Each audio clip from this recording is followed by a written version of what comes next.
Dear students, in this class we are going to see sodium glucose co-transporter to inhibitors as anti-diabetic agents. These are otherwise called as SGLT2 inhibitors. These are the novel class of medications for the treatment of type 2 diabetes mellitus. That is, those who are not willing or not ready to start insulin, or those requiring additional glucose lowering profiles, or those with acceptable risk factor profiles. This inhibitors would be another option. They reduce the renal tubular glucose reabsorption and producing a reduction in blood glucose without stimulating insulin release. While comparing with other anti-diabetic agents, it is having some benefits. It has favorable effects on blood pressure and weight.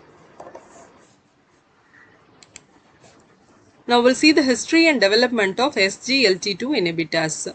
So this fluorescein, that is a bitter white glycoside that is isolated from the root bark of apple tree. In late 19th century, due to its bitter taste, it was used as an anti-malarial and used for the treatment of other infectious diseases. During use only, they found that high doses of fluorescein caused glycosuria and to normalize the blood glucose levels. But due to its poor bioavailability and side effects, does not been developed as a glucose lowering agent. Now we'll see the mechanism of action of this SGLT2 inhibitors. Kidney playing a major role in glucose homeostasis and reabsorption of glucose in proximal convoluted tubule. So nearly all the glucose filtered by the glomeruli is reabsorbed and returned to the circulation. That is, 90% of reabsorption takes place in S1 segment of proximal convoluted tubule and only 10% takes place. 10% of reabsorption takes place from S2 or S3 segment of proximal convoluted tubule. So this reabsorption occurs through carrier proteins. What are the carrier proteins? SGLT1 and SGLT2. So by means of this proteins, this reabsorption takes place and they catalyze the active transport of glucose across the luminal membrane. Now we'll see what is SGLT. SGLT, otherwise called as sodium glucose transport proteins or sodium glucose co-transporter or sodium dependent glucose transporter. These are the family of glucose transporters that is found in intestinal mucosa of a small intestine and proximal tubule of kidney. So these are present in two places. One is intestine, small intestine, and another one is kidney. So in small intestine, intestinal mucosa. So intestinal mucosa of a small intestine and proximal tubule of kidney. So it is of two types. One is SGLT1, another one is SGLT2. So LT1 is present in small intestine, whereas both are present in proximal tubule of kidney. So in the proximal tubule, LT2 is present in SGLT2 is present in proximal convoluted tubule and SGLT1 is present in proximal straight tubule. Both contribute to renal glucose reabsorption. SGLT1 is present predominantly in S3 segment of proximal tubule. This accounts for approximately 10% of reabsorbed glucose. What about SGLT2? That is present in S1 and S2 segment of proximal tubule. This is S3, whereas this is S1 and S2. This accounts for 90% of reabsorbed glucose, whereas this one is accounting for only 10% of reabsorbed glucose. So it is primarily involved with glucose absorption within the GIT. Here this SGLT2 that couples glucose with the transport of sodium and actively pumps it against a concentration gradient across the luminal membrane. So SGLT1 is present in S3 segment of proximal tubule that is responsible for 10% of reabsorbed glucose, whereas this one is present in S1 and S2 segment and this accounts for 90% of reabsorbed glucose. So the glucose diffuses out of the cell through glucose transporters, that is SGLT1 and LT2. Now we'll see the role of SGLT2 inhibitors. This inhibit SGLT2. By inhibiting that, the renal glucose reabsorption would be inhibited, thereby increasing the urinary glucose excretion and lowering the plasma glucose levels in patients with hyperglycemia.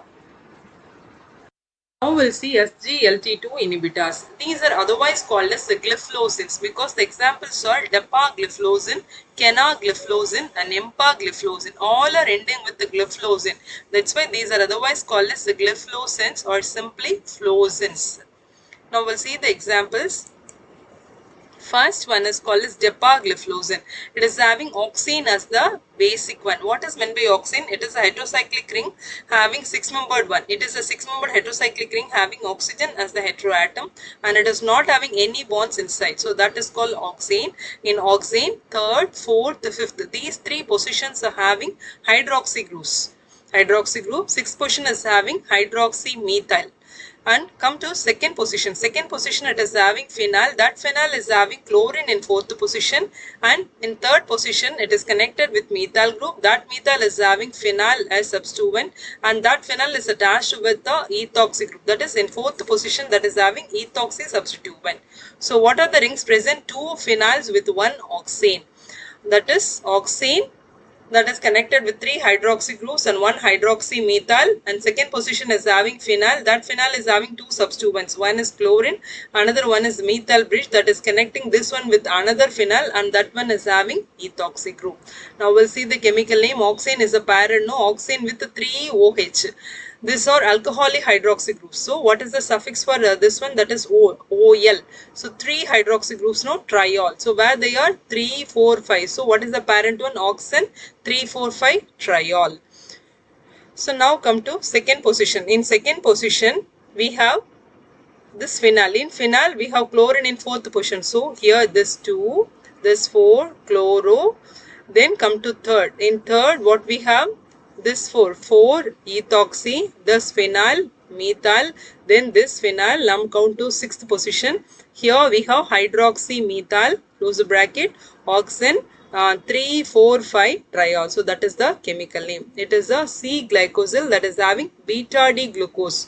So this is a beta-D glucose in which the second hydroxy group is replaced by this one, replaced by 4-chloro, 3 4-ethoxy, this is benzyl, benzene with this CH2, so benzyl phenyl group. It is indicated for the treatment of type 2 diabetes mellitus. When combined with the diet and exercise in adults, it helps to improve glycemic control. Now we'll see canagliflozin. It has a somewhat similar structure with the dapagliflozin. So in dapagliflozin, that is also having oxane as the parent ono. So here it is also having oxane. Similar to the earlier one, 3 hydroxy groups are present in 3, 4, 5, and sixth position is having hydroxymethyl, and second position that is having phenyl. So this is also having phenyl. But in fourth position that is having chlorine. So chlorine in fourth position of phenyl.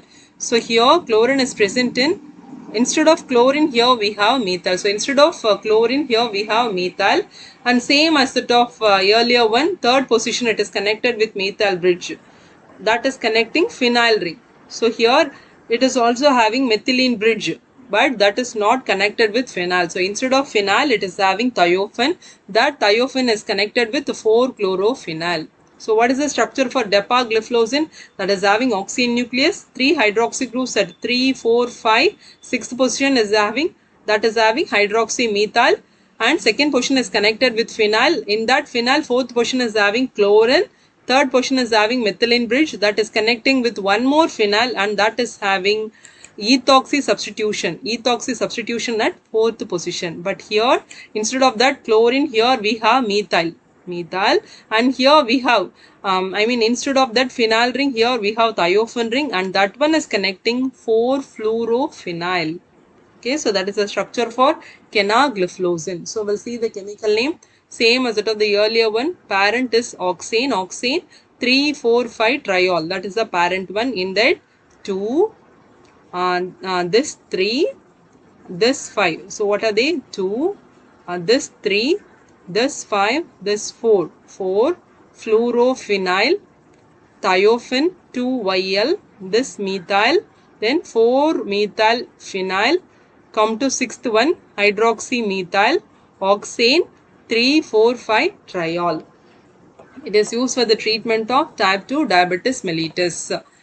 It is able to reduce the body weight and has a low risk for hypoglycemia. It is the first oral anti-diabetic agent that is approved for the prevention of cardiovascular events in patients with type 2 diabetes mellitus. Now we'll see the last drug that is called as empagliflozin. While comparing with the dapagliflozin, same oxane nucleus, having 3 hydroxy groups at 3, 4, 5. Sixth position it is having hydroxymethyl and that is connected with phenyl. In phenyl, same acid of dapagliflozin having chlorine in fourth position that is connected with the methylene bridge and that is connecting with one more phenyl. But what is the difference here? That phenyl is having ethoxy substitution at fourth position, whereas here for empagliflozin, in that fourth position, that is having oxygen, but instead of that ethyl, it is having oxalane. Ethyl is replaced by means of oxalane, that is otherwise called as tetrahydrofuran. So instead of ethyl, here we have tetrahydrofuran. So that is the only difference between empagliflozin with dapagliflozin. Now we'll see the chemical name. Oxane is the parent, so oxane 3,4,5 triol, that is the parent one. So in that, this 2 4 chloro, then 3, in that 3 this 4, in that 4 oxalane, third position would be attached with that, that's why 3YL, then oxy, this phenyl, methyl, then phenyl, 6 hydroxymethyl, oxane, 3, 4, 5 triol. It is used as an adjunct to diet and exercise to improve glycemic control in adults with type 2 diabetes mellitus. It has highest selectivity to SGLT2 than other gliflozins. How much the selectivity would be? That is 2700 times. It would be more selective. So that's all about gliflozins or SGLT2 inhibitors. Next class we'll see another topic.